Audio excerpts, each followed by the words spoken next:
Good morning.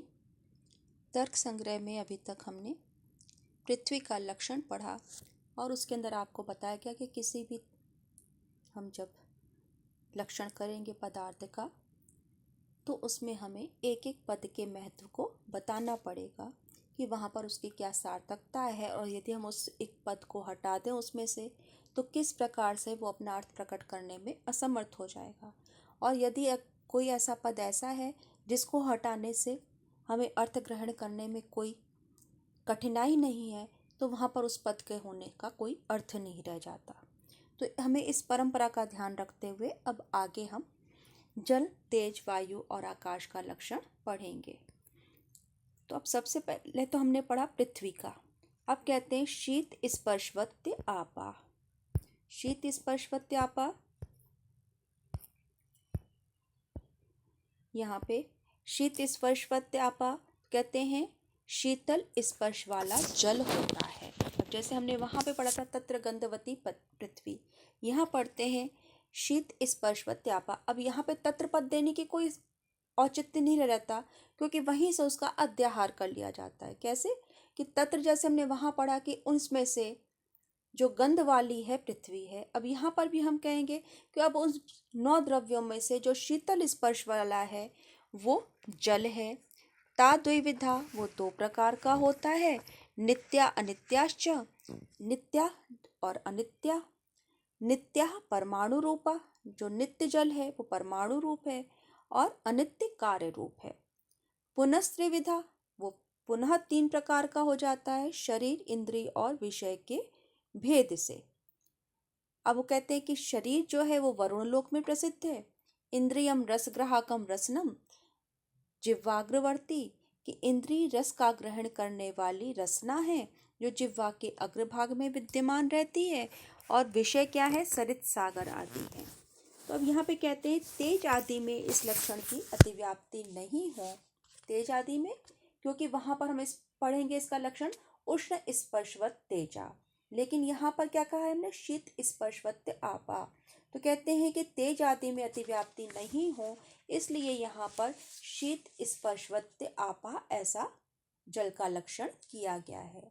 अब यदि शीत पद नहीं दे, केवल स्पर्शवत्य आपा, कि स्पर्श वाला जो है वो जल है, तो जल का स्पर्श उष्ण भी होता है और शीतल भी होता है। लेकिन जो तेज है उसका स्पर्श कैसा होता है, उष्ण होता है। तो यहाँ पे केवल स्पर्शवत्य आपा कहने से कार्य नहीं चलेगा, बल्कि उसका कैसा है स्पर्श, तो इसलिए यहाँ कहना आवश्यक है कि शीत स्पर्शवत्य आपा, ये शीतल स्पर्श वाला जल होता है। अब कहते हैं कि तेज में अति व्याप्ति नहीं होगी, क्योंकि तेज का स्पर्श कैसा होता है, स्पर्श तो है जैसा आपका कहा कि स्पर्श तो है, लेकिन वो कैसा होता है, उष्ण होता है। अब कहते हैं यदि हम लक्षण में स्पर्श शब्द नहीं देंगे, जो हमने कहा शीत स्पर्शवत्य आपा, शीत आपा इतना ही कह दे, जो शीतल है वो जल है, यहाँ स्पर्श पद नहीं देंगे तो शीतवत्य ऐसा यदि केवल लक्षण करेंगे हम, तो यहाँ पर जो विशेषण है उसको विशेष की आकांक्षा होगी, और इस आकांक्षा को रोकने के लिए स्पर्श पद आकांक्षा भी, अब जब आप आगे पढ़ेंगे, हम जब वाक्य का लक्षण पढ़ेंगे तो वहां पर आएगा आकांक्षा, योग्यता और सन्निधि, यानी कि किसी भी जब हम किसी का अर्थ ग्रहण करना है तो एक पद को दूसरे पद की आकांक्षा होती है। वहां पे हम उसको और डिटेल में पढ़ेंगे। आकांक्षा होती है अर्थात यदि मैंने केवल इतना बोल दिया तुम, अब इसके आगे मैं बोल ही नहीं, तो तुम्हें लगेगा ना कि आगे क्या कह रहे हैं। तो यहाँ पर तुम पद को, अगर मैं कहती तुम आओ, तुम पढ़ो, तुम ये काम करो, तुम जाओ, तो उस दूसरे पद के साथ उसका अन्वय होगा, तभी हम अर्थ ग्रहण कर पाएंगे। तो जब भी हमें अर्थ ग्रहण करना है तो एक पद को दूसरे पद की आकांक्षा होती है। इसको अब उसकी जो है फिर योग्यता कि जो बात हम कह रहे हैं वो पूरी हो रही है कि नहीं, वहाँ पर उसकी कोई सार्थकता है या नहीं, और एक साथ बोले जाए, एक ही समय पर बोले जाए। ऐसा नहीं कि एक अभी बोल दिया, एक 10 मिनट बाद बोल रहे हैं, कि तुम तो अभी बोल दिया, आओ हम 10 मिनट बाद बोल रहे हैं, तो भी उसकी नहीं होगी। तो ये सारी चीज़ें भी हमें आगे पढ़नी है। यहाँ केवल इसलिए कि अगर शीतवत्या कह दे कि शीतल वाला, तो शीतल वाला क्या है, तो यहाँ पे शीतवत्य आपा यदि केवल इतना ही कहें तो क्या शीत, तो यहाँ हमें बताना पड़ेगा कि शीतल स्पर्श वाला जल होता है। तो यहाँ पे शीतवत्य को आपकी आकांक्षा बनी रहेगी, इसलिए यहाँ पर स्पर्श पद आवश्यक है। अब कहते हैं कि इस जो यहाँ पर लक्षण में कहा जाता है कि यहाँ पे काल आदि में इस लक्षण की अतिव्याप्ति नहीं हो, इसलिए यहाँ पर लक्षण में समवाय संबंधेन ये पद जोड़ना चाहिए। अर्थात जैसा कि आपको कल भी बताया कि किसी भी कार्य के प्रति काल है, दिशा है, मन है, आत्मा है या आकाश है, धर्म है, ईश्वर है, ये सब उस कार्य के प्रति साधारण कारण होते हैं। तो असाधारण कारण अर्थात जिसको हम उपेक्षा नहीं कर सकते, जिसका कभी अभाव नहीं होता, जो नित्य हैं, तो जिसका अभाव कभी होगा ही नहीं। यदि कोई भी घटना घटित हो रही है तो कहते हैं ना, सूर्य की साक्षी मान लो, चंद्रमा की साक्षी, क्योंकि वहां पर वो तो हमेशा से ही है।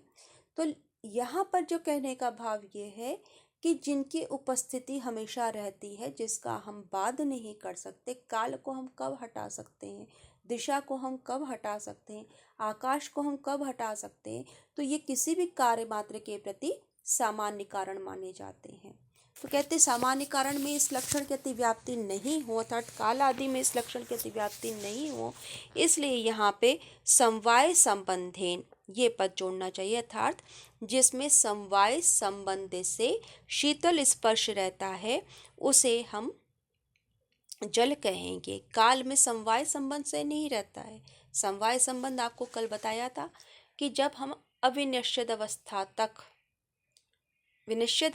तक एक दूसरे पर आश्रित होकर रहता है, कार्य अपने कारण पर आश्रित होकर रहता है, तो वहां पर समवाय संबंध होता है। जैसे आपको कहा कि तंतु जो है पट का समवायी कारण है, जो धागे हैं, सूत है, सूत के ताने बाने से कपड़ा बुना जाता है, वस्त्र बुना जाता है, तो हम वहां से सूत्र को अलग नहीं कर सकते। कपड़ा है तो उसमें सूत गुथा हुआ है, हम सूत के अतिरिक्त कोई नया कपड़ा नहीं बना सकते, लेकिन उसको इस प्रकार से बुना जाता है कि वो वस्त्र के रूप में हमारे सामने आ जाता है। सूत को तो हम नहीं पहन सकते, लेकिन वो वस्त्र के रूप में हमारे सामने आता है। तो वहां पर वो उसमें नष्ट होने की अवस्था तक जो वस्त्र है वो सूत पर आश्रित है।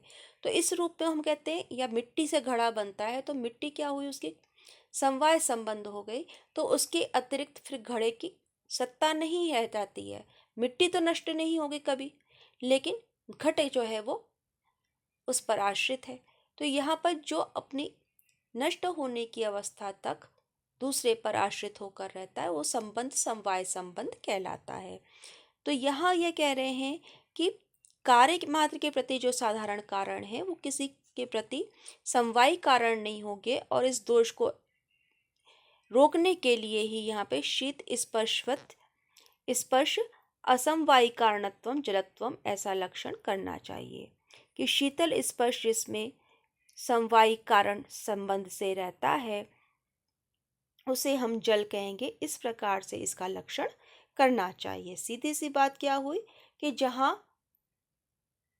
समवाय संबंध से शीतल स्पर्श रहता है उस द्रव्य को हम जल कहेंगे, क्योंकि वो शीतल स्पर्श वाला है और शीतल स्पर्श उसमें समवाय संबंध से रहता है। अब यहाँ वैसे तो आप जब आप पढ़ोगे संस्कृत तो वहाँ की गर्म कैसे होता है, तो वो क्या होता है कि जब हम गर्म करेंगे तो जल गर्म हो जाएगा, या किसी तेज के संपर्क से उसमें ऊष्मा उत्पन्न होती है। उसका स्वाभाविक जो गुण है वो शीतलता है, अर्थात जल में जो स्वाभाविक रूप से पाई जाती है वो शीतलता पाई जाती है, ठंडा करता है। तो इसलिए यहाँ पे इस प्रकार की शंका मन में नहीं आनी चाहिए कि जल गर्म भी होता है। वो जल गर्म चाहे वो सूर्य के संपर्क से हो अथवा अपने अंगीठी पर, लकड़ी पर, गैस पर जिस पे भी किया है इलेक्ट्रॉनिक माध्यम से, जिसके भी संपर्क से उसमें ऊष्मा उत्पन्न हुई है और उसके बाद वो ठंडा भी हो जाता है, तो उसका स्वाभाविक गुण क्या रहा? शीतलता रही।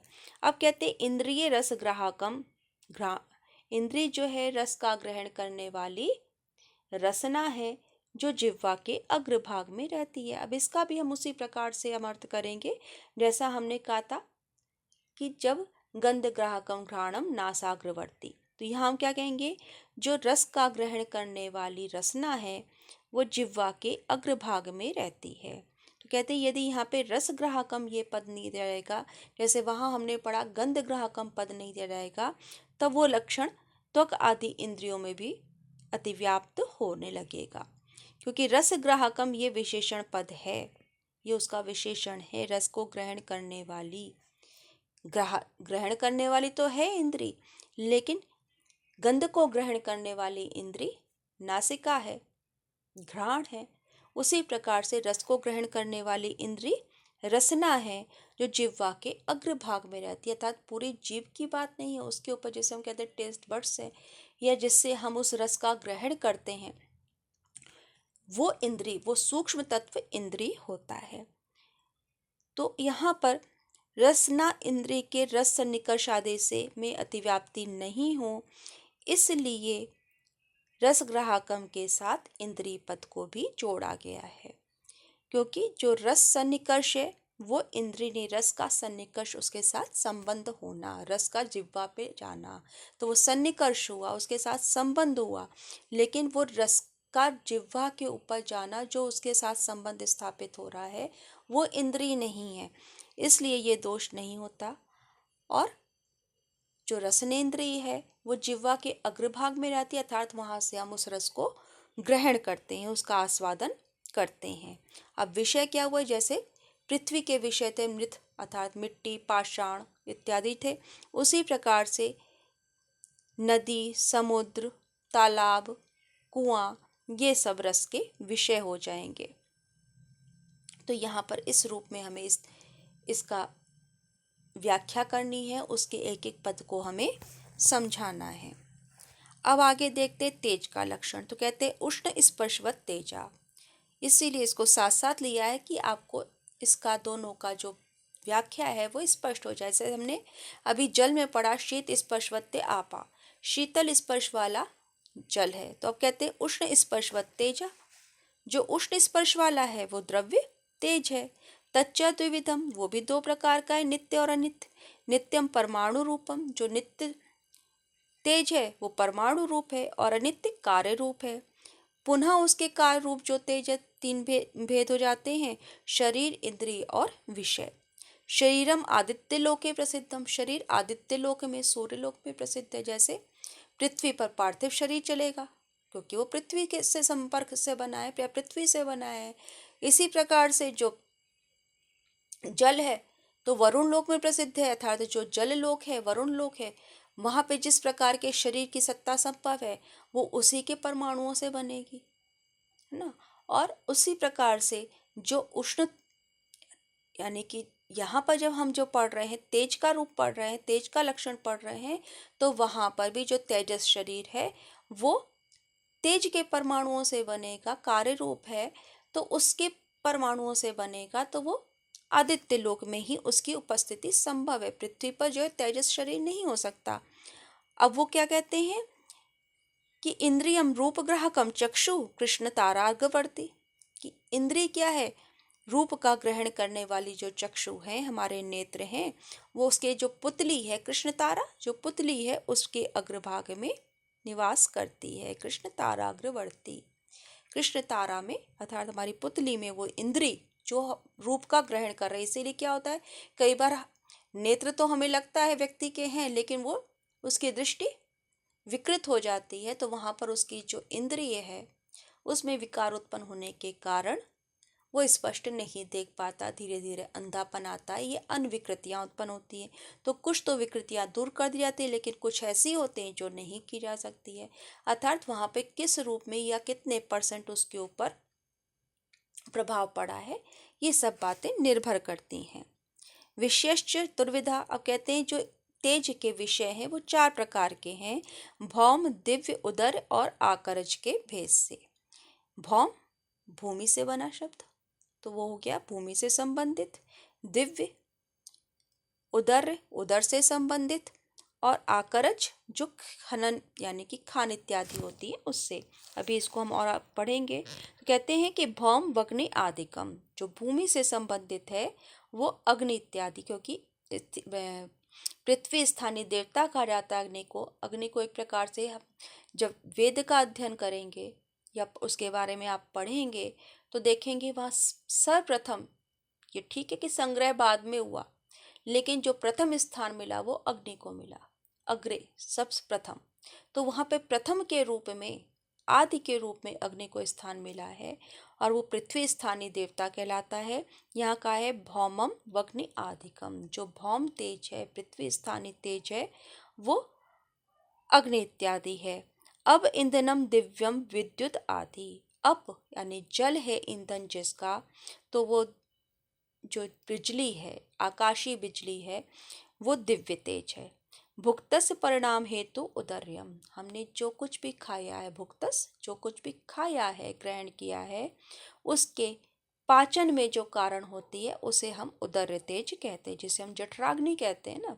हमारे शरीर में होती है जो खाना पचाती है। हम जब खाना खाते हैं तो उसके बाद जठराग्नि प्रज्वलित हो जाती है, इसलिए कहा जाता है खाने के साथ पानी नहीं पीना चाहिए, खाने के तुरंत बाद पानी नहीं पीना चाहिए, कि वो अग्नि जो है वो शांत हो जाएगी तो खाना ठीक से पचेगा नहीं।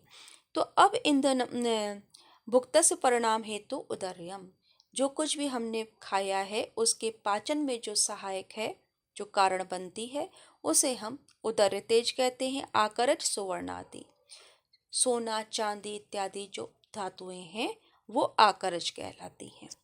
तो यहाँ पे इन चारों को बता दिया। अब कहते हैं, या हम इसका व्याख्या करनी है, तो कहते हैं जल आदि में इस लक्षण की अतिव्याप्ति नहीं हो, इसलिए यहाँ पर उष्ण पद देना चाहिए। जो आपको कहा ना, अगर यहाँ पे शीत पद केवल स्पर्शवत तेजा कह दिया तो फिर स्पर्श वाला तो जल भी होता है, इसलिए वहां पे कहा गया शीतल स्पर्श वाला, यहाँ कहा गया उष्ण स्पर्श वाला। तो उष्ण पद की सार्थकता क्या है कि वो तेज का लक्षण, तेज की पहचान हम उष्ण के बगैर नहीं कर सकते, क्योंकि स्पर्श जो गुण है वो जल में भी रहता है, हमने पढ़ा, तेज में भी रहता है और आगे वायु में भी पढ़ेंगे। तो इसलिए, लेकिन उस स्पर्श में तीनों स्पर्श रहते हुए भी तीनों के स्पर्श अलग अलग हैं। तो उष्ण स्पर्श वाला तेज होता है। कालादि में इस लक्षण की अतिव्याप्ति नहीं हो, तो यहाँ पर भी समवाय संबंधेन ये पद दे देना चाहिए था, जिसमें समवाय संबंध से उष्ण तेज, उष्ण स्पर्श रहता है, वो तेज है। जैसे वहां का जहाँ समवाय संबंध से शीतल स्पर्श रहता है वो जल है, उसी प्रकार से यहाँ कहेंगे समवाय संबंध से जहाँ तेज रहता है, उष्ण तेज रहता है, उष्ण स्पर्श रहता है, उसे हम तेज कहेंगे। इंद्रियम इति घ्राणादौ अतिव्याप्ति वारणाय रूपम ग्राहकम, कि इंद्रिय आदि में इस लक्षण की अतिव्याप्ति नहीं है। केवल यदि कहते हैं कि इंद्रियम इति, तो घ्राण आदि में, अर्थात जो हम जिससे हम गंध का ग्रहण कर रहे हैं या रसनेन्द्रिय से हम रस का ग्रहण कर रहे हैं, तो अन्य इंद्रियों में, ज्ञानेन्द्रियों में इस लक्षण की अतिव्याप्ति नहीं हो, इसलिए यहाँ पे रूप ग्राहकम ये पद दिया गया। केवल ग्राहकम कहने से नहीं चलेगा कि जो ग्रहण करने वाली है, क्योंकि प्रत्येक इंद्रिय किसी न किसी गुण का ग्रहण कर रही है। जो हमारी ज्ञानेन्द्रिय है, पंच ज्ञानेन्द्रियां हैं, तो उसमें से प्रत्येक ज्ञानेन्द्रिय किसी न किसी गुण का ग्रहण कर रही है। तो ग्रहण करने वाली तो सारी हैं, लेकिन उष्ण स्पर्श का ग्रहण कौन करेगी? वो हमारी जो तेजस है, इंद्रिय है, उसका ही करेगी। रूप का ग्रहण तेजस इंद्रिय ही करेगी। तो यहाँ पे वो कहते हैं कि इंद्रियम इति घ्राणादौ अतिव्याप्ति वारणाय, कि इंद्रिय यहाँ पर घ्राण आदि में, यानी कि घ्राण में या रसना में इस लक्षण की अतिव्याप्ति नहीं हो, इसलिए यहाँ पे रूप ग्राहकम ये पद देना आवश्यक है। और काल आदि में इस लक्षण की अतिव्याप्ति नहीं हो, इसलिए यहाँ पे इंद्रिय पद देना आवश्यक है। केवल उष्ण स्पर्श कह के भी काम नहीं चलेगा। यहाँ कहना पड़ेगा कि यहाँ काल आदि में इसके इंद्री पद, क्योंकि इंद्री जो है वो काल आदि से परे है, तो यहाँ पे काल आदि में इस लक्षण की अतिव्याप्ति नहीं हो, इसलिए यहाँ पे इंद्री पद देना आवश्यक है। कि इंद्रियम रूप ग्राहकम, जो कहा कि इंद्रिय रूप का ग्रहण करने वाली चक्षु है, कृष्ण ताराग्रवर्ती, कृष्ण तारा अर्थात पुतली के अग्रभाग में रहती है, तो यहाँ पे इंद्री पद देना आवश्यक है क्योंकि काल इंद्री नहीं है। और यहाँ भेद से क्या तात्पर्य है, कहते हैं कि इसका प्रत्येक के साथ, जो आगे हमने पढ़ा ना कि शरीर इंद्रिय विषय, ये जो यहाँ कि विषय 4 प्रकार के हैं, विशेष चतुर्वेदा, भौम, दिव्य, उदर, आकरज, भेदात। तो यहाँ पे जो भेदात शब्द कहा गया है, इसका प्रत्येक के साथ, चारों के साथ इसका अन्वय होगा। जैसे भौम भेदात, दिव्य भेदात, उदर भेदात, आकरज भेदात, तो ये भूमि संबंधी भेद से, उदर संबंधी भेद से या उदर भेद से, दिव्य भेद से और आकरज भेद से, इस प्रकार से हमें इसका प्रत्येक के साथ संबंध स्थापित करना पड़ेगा, समझना पड़ेगा। अर्थात भेद शब्द को सबके साथ जोड़ना है, क्योंकि भेद का अर्थ हुआ, जब हम कहते हैं भौम, तो भौम के भेद से भूमि संबंधी जो अग्नि है उसके भेद से, अग्नि के भेद से, जो आकाश में बिजली चमक रही है तो उस तड़ित के भेद से। तो इस प्रकार से ये 4 प्रकार का, उसको हमने दिव्य कहा, तो भौम, दिव्य, उदर और आकरज के भेद से ये 4 प्रकार की होती है। अब कहते आदि पद के द्वारा जो खद्योत यानी कि जो जुगनू है, तारा है, उनका जो तेज है उसको भी ग्रहण कर लेना चाहिए। सूर्य का तेज, चंद्रमा का तेज, यहाँ पर आदि पद से उसको ग्रहण कर लेना चाहिए। फिर कहते हैं कि जो कुछ भी हमने खाया है अन्नादि, उसके साथ जो कुछ भी पिया उसका भी तो पाचन होगा ना, तो केवल भुक्तस परिणाम हेतु नहीं है, इसको पीतस परिणाम हेतु भी समझना चाहिए। कि जो कुछ भी हमने पिया है, यदि हमने जल ग्रहण किया है, जूस पिया है, रस पिया है, तो उसका भी पाचन होगा, तो उसके पाचन के लिए संबंधी जो तेज है, जो उदर तेज है, जिसे हम जठराग्नि कहते हैं, उसको यहाँ पे ग्रहण करना होगा। और जो सुवर्ण आदि हैं, रजत, सोना, चांदी, इस प्रकार से जो धातुएं हैं, उसको हम आकरज में उसकी हम गणना करेंगे। अब कहते हैं यहाँ पर इस प्रकार से इसका लक्षण किया, और इसी तरह से प्रत्येक पद का अर्थ करते हुए, उसका महत्व बताते हुए आपको व्याख्या करनी है। अब आगे वायु का लक्षण पढ़ते हैं कि रूप रहित स्पर्शवान वायु। अब ये तीनों आप देख रहे हैं एक क्रम में आ रहे हैं कि जो रूप से रहित है लेकिन स्पर्श वाली है। हमने पहला लक्षण क्या पढ़ा, जो जल का पढ़ा, शीत स्पर्शवत त्यापा।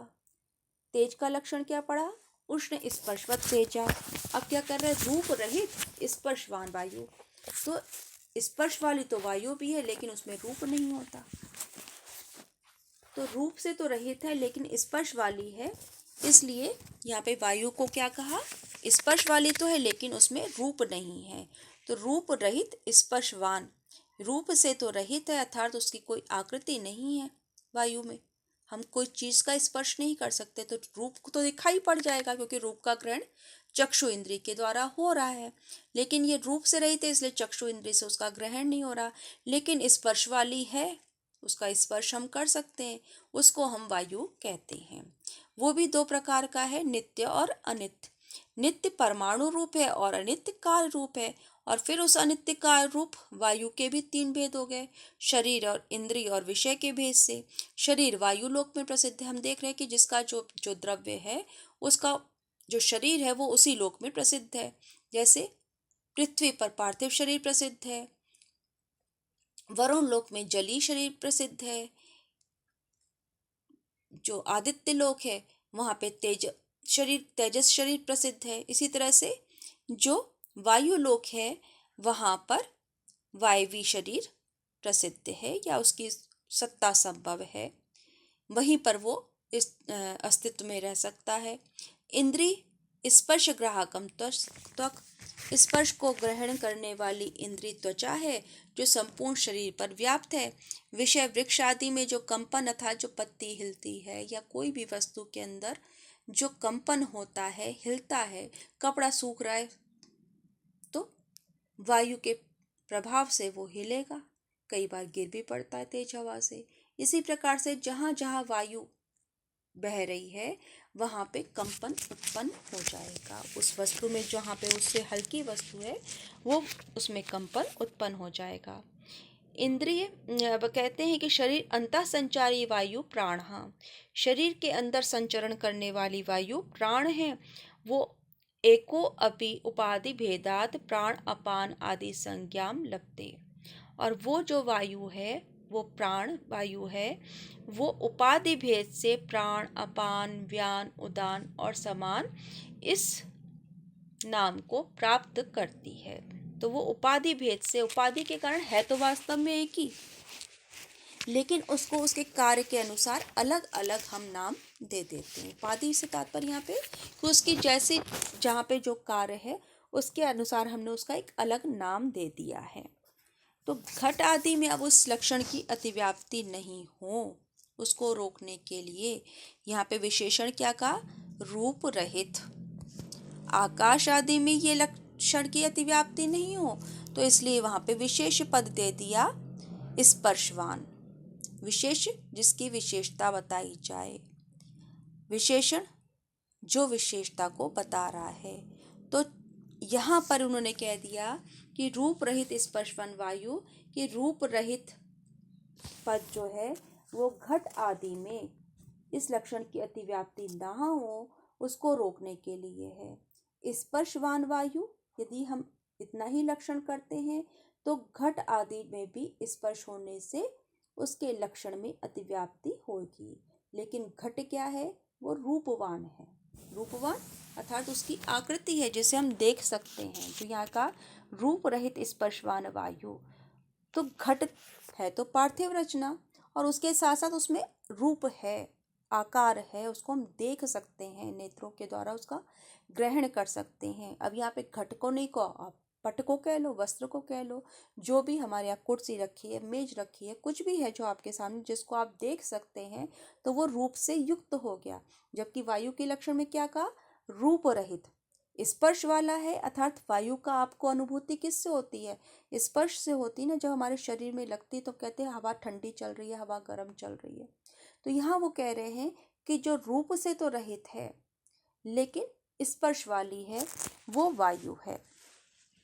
अब कहते हैं घट आदि में भी स्पर्श होने से लक्षण में अतिव्याप्ति हो जाती, लेकिन वो रूपवान है इसलिए इस लक्षण की अतिव्याप्ति घटपट इत्यादि जितने भी हैं द्रव्य उसमें उस लक्षण की अतिव्याप्ति नहीं होती। घटपट आदि किसके हो गए इस विषय, वो पृथ्वी के हो गए।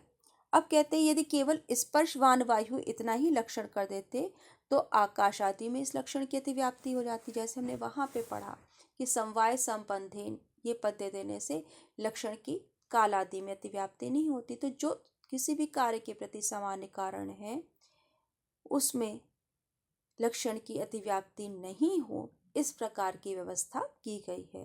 कहते हैं यदि यहाँ पर स्पर्शवान ये विशेष पद नहीं लक्षण में जुड़ा होता, हम केवल उसको रूप रहित ही कह देते तो आकाश भी तो रूप रहित है, उसमें इस लक्षण की अतिव्याप्ति हो जाती। लेकिन जब हमने कहा स्पर्शवान तो आकाश स्पर्शवान नहीं है, रूप रहित तो है लेकिन स्पर्शवान नहीं है, स्पर्श से युक्त नहीं है। आकाश का हम स्पर्श नहीं कर सकते तो इसलिए वहाँ लक्षण की अतिव्याप्ति नहीं हुई। आकाश हम किसे कहते हैं, अगर सामान्य भाषा में समझे, आपने थोड़ी साइंस पढ़ी हुई है तो आकाश हम कहते हैं स्पेस को जो शून्य है, तो शून्य का स्पर्श हम कभी नहीं कर सकते।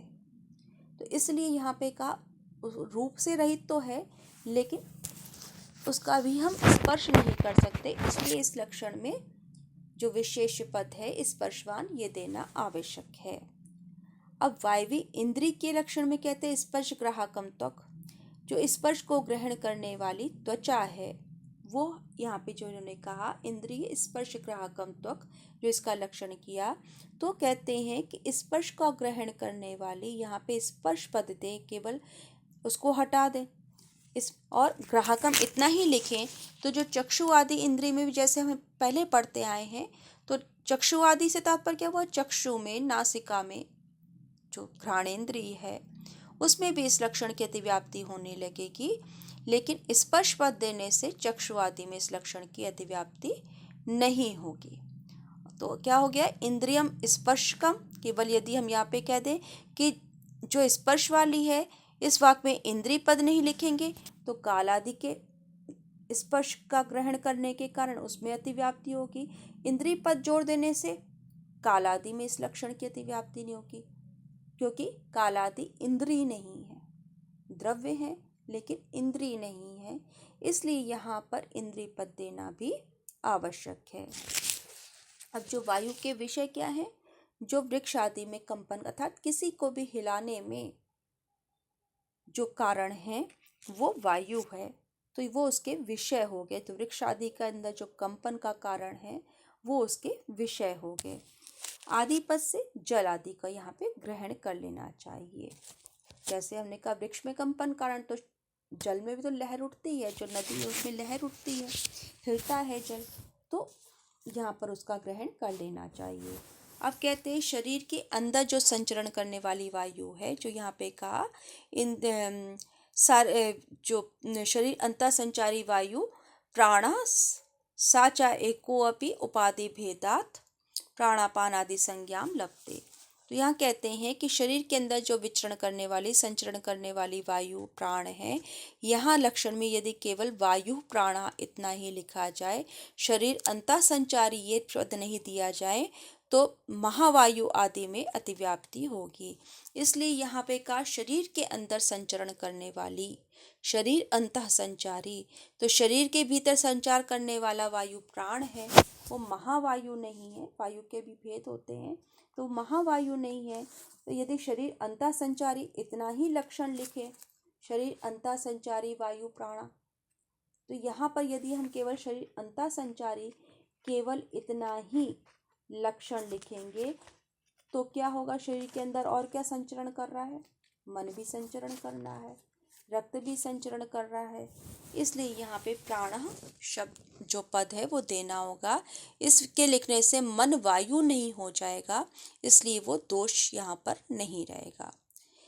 अब कहते हैं यदि संचारी पद नहीं लिखे, जो शरीर अंतः संचारी है, कहते हैं कि यदि हम संचारी पद नहीं लिखेंगे तो धनंजय वायु में अतिव्याप्ति होगी। तो कहते हैं धनंजय वायु भी शरीर के भीतर रहती है, लेकिन ये संचारी वायु नहीं है, इसलिए दोष नहीं हुआ, अर्थात वो संचरण नहीं करती। जो धनंजय वायु है वो संचरण नहीं करती।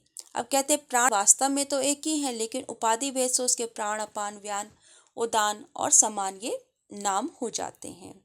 तो कहते हैं प्राण वायु किसे, अब इसको थोड़ा सा यहाँ पे समझ लीजिए, आपकी अपनी जानकारी भी होनी चाहिए कि जो मुख और नासिका से निकलने तथा प्रवेश करने के जो वायु निकलती है और प्रवेश करती है, जिसे हम कहते हैं श्वास और प्रश्वास।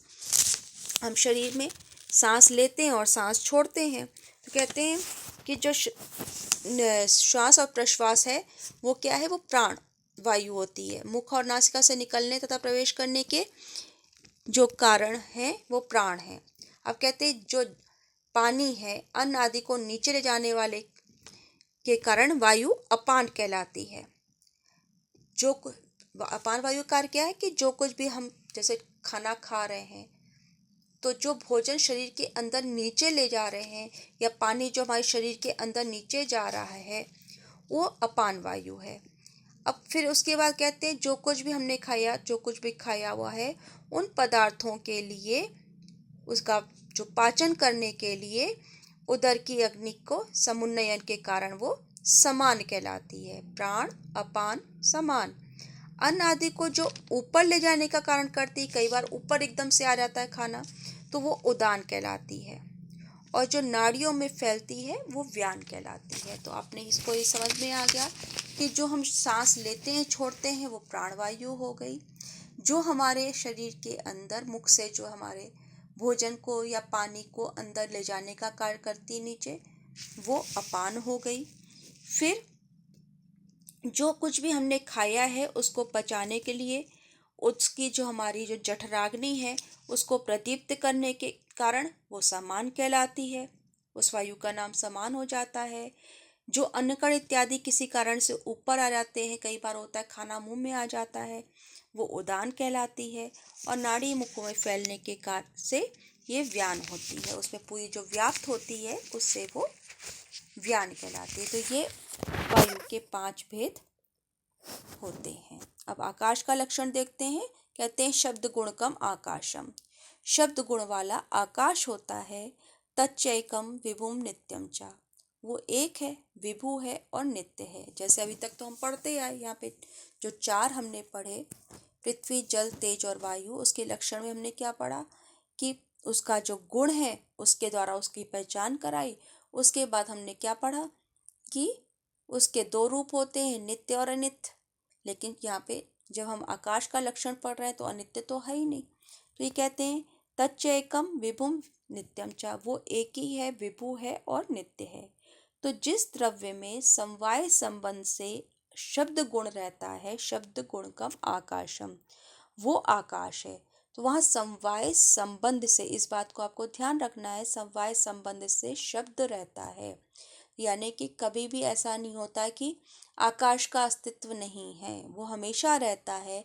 इसीलिए जब आप आगे सन्निकर्ष पढ़ेंगे तो वहाँ पर शब्द के प्रत्यक्ष में समवाय संबंध जो सन्निकर्ष है वो वहाँ पर हम पढ़ेंगे कि वो समवाय सन्निकर्ष होता है।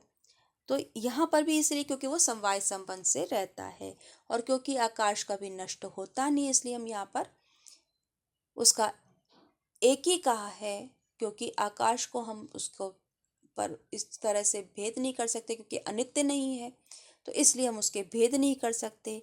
वो व्यापक है और नित्य है। तो शब्द गुण जिसका है वो आकाश है। असंभव दोष जो है उसकी वारण व्यावृत्ति के लिए या उसका वारण करने के लिए शब्द गुण है कि शब्द गुण वाला इस प्रकार से विभु, जो विभु है, इस प्रकार से यहाँ पे लक्षण देना चाहिए। तो इस लक्षण में गुण पद एक ही रखा जाए तो आकाश में शब्दत्व एवं गुणक धर्म होगा। इस तरह से लक्ष्य आकाश में असंभव रूप दोष आ जाएगा। कहते यदि लक्षण में केवल शब्द या गुण यानी कि दोनों में से एक ही पद रखा जाएगा तो इसलिए यह शब्द गुणकम आकाशम, यहाँ पे शब्द गुण वाला आकाश होता है। गुणकम आकाशम कह दे तो भी नहीं होगा, शब्द गुणकम कह दे तो भी आकाश का लक्षण नहीं होगा। तो इसलिए यहाँ पे कहते हैं कि शब्द गुण वाला आकाश होता है। यहाँ ये स्पष्ट है कि वो समवाय संबंध से वहाँ पर वो गुण अपने गुणी में रहता है। ये यहाँ पर मूर्त जो द्रव्य हैं उनका लक्षण होता है कि सभी जो है मूर्त द्रव्यों का संयोगवान है। तो क्रियावत्वम मूर्तत्वम ये 5 है, पृथ्वी जल तेज वायु और मन। अब इसके आगे का हम अगले व्याख्यान में करेंगे। इसमें जो समझ में नहीं आए वो आप पूछ सकती हैं, कॉलेज आकर के कभी डिस्कस कर सकते हैं।